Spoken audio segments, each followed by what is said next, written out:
যাতায়াতের অবস্থা খুবই খারাপ। ওপাশকার মানুষ ওপাশেই, আর এই পাশকার মানুষ এই পাশে। আজ আপনাদের বিশেষ কিছু দৃশ্য শেয়ার করব। দেখুন একটা ট্রেন কিভাবে যাচ্ছে, মালগাড়ি। এটা একেবারে রেল রেল যে রেলের অবস্থা সেটা দেখানোর চেষ্টা করছি। এটা হচ্ছে একটা এয়ারপোর্টের অবস্থাটা কী রকম সেটা একটা লক্ষ্য করুন, তার দৃশ্য দেখানোর চেষ্টা করেছি। এটা হচ্ছে আমাদের অজয় নদী থেকে 1,25,000 কিউসেক যে জল ছেড়েছে। জল ছাড়ার ফলে যে অবস্থা, সেই অবস্থাটা আপনাদের শুধু জাস্ট লক্ষ্য করুন যে অজয় নদীর বীরভূম বর্ধমানের যে যোগাযোগ কেন্দ্র, সেই অজয় নদীর উপরে যে ব্রিজটি হচ্ছে, সেই ব্রিজটি দেখুন কিভাবে ভেঙে পড়লো। যে কাঠামোগুলো ছিল পুরো কাঠামোটাই ভেঙে পড়লো। তো এই রকম জল যদি একদিনের হয়, একদিনের জলে কি অবস্থা। এটা হচ্ছে মোহাম্মদবাজার ব্লকের কুলে নদীর এপার থেকে ওপারে যাওয়ার অবস্থাটা কী রকম, মানে এতটাই জলের যে বৃষ্টির ফলে যে অবস্থা ঘটেছে। তো আমরা একজনের সঙ্গে কথা বলছি। কোথা থেকে আসছো? আমতল, দুবরাজপুর। দুবরাজপুর থেকে কোথায় যাবে? সেকেন্ডা। কিন্তু এটা দিয়ে তো যেতে পারবে না, তোমাকে বাজার হয়ে ঘুরে যেতে হবে। এটা কি নদী? এটা কুলে নদী, পুরাতন গ্রাম পঞ্চায়েতের অন্তর্গত। কাল রাতে অত্যাধিক বৃষ্টি হওয়ার জন্য আজ সকাল থেকেই বান। বছরে অতিরিক্ত বৃষ্টি হলে এই সময় এই নদীতে বান পড়ে, গ্রামের বহু লোকের যোগাযোগ ব্যবস্থা বিচ্ছিন্ন হয়ে যায়। সবাই বান দেখতে এসেছে। তো শুধু এই জায়গাটা বলে না, আমরা বিভিন্ন জায়গায় যে সমস্ত নদীগুলো আছে, আজকে সাঁইথিয়ার যে নতুন ব্রিজ কাজ হচ্ছে বলে সাঁইথিয়ার বন্ধ। সাঁইথিয়া যাওয়াই আমাদের সমস্যা হয়ে গেছে, যে ট্রেন ধরার জন্য যে সাঁইথিয়া যাবো, সেই সাঁইথিয়া যাওয়া হচ্ছে না। এটা হচ্ছে তিলপাড়া ব্রিজের জল ছাড়ার ফলে। এটা তিলপাড়া ব্রিজ থেকে জল ছেড়েছে, তার ফলে সাঁইথিয়ার যে নতুন ব্রিজ সেটাতে কাজ চলছে, ফলে যাওয়া আসা বন্ধ। পাশাপাশি যে ভাষা ব্রিজ, সে ভাষা ব্রিজ ডুবে গেছে।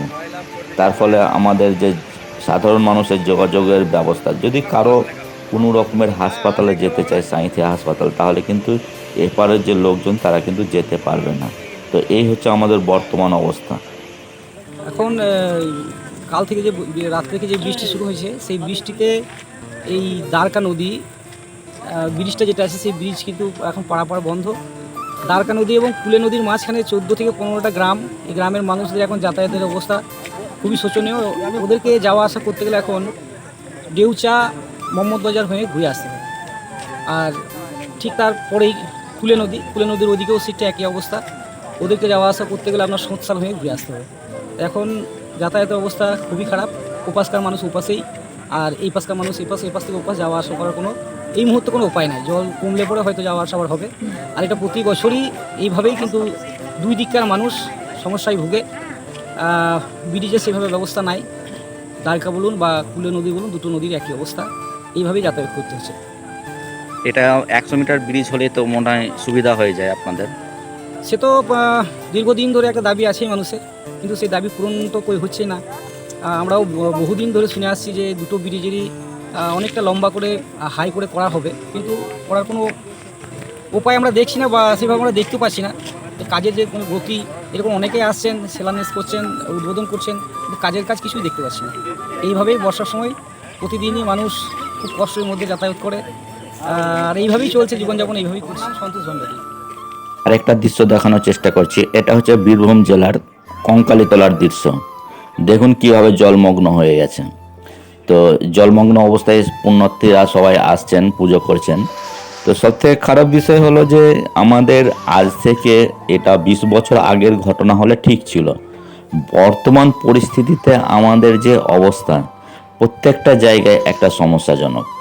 কারণ আমরা যে পরিকাঠামোগুলো তৈরি করছি, সে পরিকাঠামোগুলো একেবারে শেষ।